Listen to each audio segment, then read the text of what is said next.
Президент России Владимир Путин подписал указ о досрочном прекращении полномочий президента республики в связи с заявлением о досрочном прекращении полномочий по собственному желанию. Глава государства постановил назначить Егора Борисова временно исполняющим обязанности главы Якутии до вступления в должность лица, избранного президентом республики Саха, сообщает Кремлин.ру. Эти выборы пойдут на пользу всему населению. То все инициативы, которые выдвигает Егор Афанасьевич, они очень реальные, конкретные и всегда воплощаются в жизнь.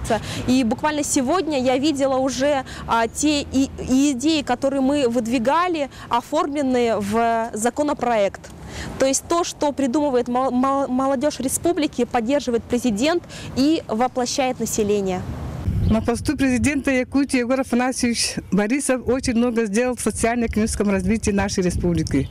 В нашем Усмайском улусе, поселке Усмая, заложено строительство трехэтажного нового здания Усмайской средней школы.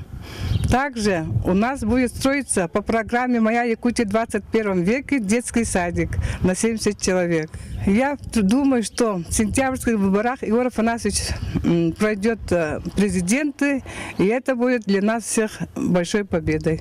На мой взгляд, изменения в нашем селе происходят очень серьезные. В 2013 году мы получили новое, светлое, теплое здание школы. Школа очень уютная, и об этом мы мечтали уже очень давно.